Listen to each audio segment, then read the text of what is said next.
ನಮಸ್ಕಾರ ವೀಕ್ಷಕರೇ, ರಂಗಭೂಮಿ ನ್ಯೂಸ್ಗೆ ಸ್ವಾಗತ. ನಾನು ಅದ್ವಿಕಾ.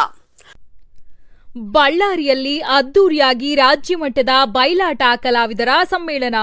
ಬಳ್ಳಾರಿ ಕರ್ನಾಟಕ ರಾಜ್ಯ ಬಯಲಾಟ ಕಲಾವಿದರ ಸಂಘದ ವತಿಯಿಂದ ಕರ್ನಾಟಕ ರಾಜ್ಯ ಮಟ್ಟದ ಬಯಲಾಟ ಕಲಾವಿದರ ಸಮ್ಮೇಳನವು ಬಳ್ಳಾರಿಯಲ್ಲಿ ಅದ್ದೂರಿಯಾಗಿ ನಡೆಯಿತು.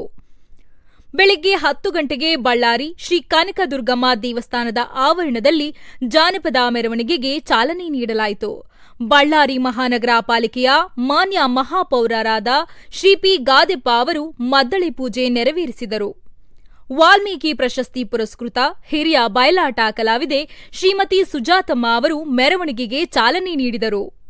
ಈ ಸಂದರ್ಭದಲ್ಲಿ ಕೆ. ಜಗದೀಶ್, ಎಸ್ಬಿಐ, ಬಳ್ಳಾರಿ ಜಿಲ್ಲಾ ರಸಗೊಬ್ಬರ ಮಾರಾಟಗಾರರ ಸಂಘದ ಜಂಟಿ ಕಾರ್ಯದರ್ಶಿ ಗುರುಲಿಂಗಪ್ಪ ಸೇರಿದಂತೆ ಹಿರಿಯ ಕಲಾವಿದರಾದ ಪವಿತ್ರಮ್ಮ, ಯರಮ್ಮ, ತಿಮ್ಮಾರೆಡ್ಡಿ ಮೇಷ್ಟ್ರು, ಗಂಗಾರೆಡ್ಡಿ ಮೇಷ್ಟ್ರು, ವೀರನಗೌಡ ಮೇಷ್ಟ್ರು, ರಾಮಣ್ಣ ಮೇಷ್ಟ್ರು, ಸಿದ್ದಪ್ಪ ಮೇಷ್ಟ್ರು, ರಮೇಶ್, ಕರಿಬಸವಮ್ಮ, ಬ್ರಹ್ಮಯ್ಯ, ಶೀನಪ್ಪ ಮೇಷ್ಟ್ರು, ಕಾಳಪ್ಪಾಚಾರಿ, ಸೂತಾರ, ವೀರೇಶಪ್ಪ ಮೇಷ್ಟ್ರು, ಯರಿಸ್ವಾಮಿ, ಬೆಳಕುರ್ಕಿ ಹುಸೇನಪ್ಪ, ಶಂಭುಲಿಂಗನಗೌಡ, ಲಕ್ಷ್ಮೀನಾರಾಯಣ, ವಿಜಯಕುಮಾರ್, ತಬಲಾ ವಾದಕರಾದ ಯರಿಸ್ವಾಮಿ, ಪಂಪ, ಬಳ್ಳಾರಿ ರಘು, ಗಾದಿಲಿಂಗ, ಭೀಮೇಶ, ಹುಲಗಪ್ಪ, ಹುಸೂರಪ್ಪ ಮತ್ತಿತರ ರಾಜ್ಯದ ವಿವಿಧ ಜಿಲ್ಲೆಗಳ ಬಯಲಾಟ ಕಲಾವಿದರು ಉಪಸ್ಥಿತರಿದ್ದರು.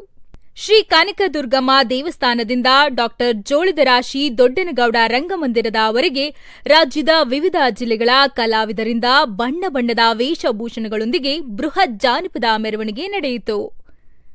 ಕನ್ನಡ ಮತ್ತು ಸಂಸ್ಕೃತಿ ಇಲಾಖೆ ಬಳ್ಳಾರಿಯವರ ಪ್ರಾಯೋಜಿತ ಕಲಾ ತಂಡದಲ್ಲಿ ಕೊಂಚಗೇರಿ ತಂಡದ ನಂದಿಧ್ವಜ, ಚಿತ್ರದುರ್ಗ ತಂಡದ ಗೊಂಬೆ ಕುಣಿತ, ಕಂಪ್ಲಿ ತಂಡದ ತಾಶಾ ರಂಡೋಲ ಜನರ ಮನಸೂರೆಗೊಂಡವು ಎಂದು ಕರ್ನಾಟಕ ರಾಜ್ಯ ಬಯಲಾಟ ಕಲಾವಿದರ ಸಂಘದ ರಾಜ್ಯಾಧ್ಯಕ್ಷ ವಿಶ್ವನಾಥ ಸಾಹುಕಾರ ತಿಳಿಸಿದರು.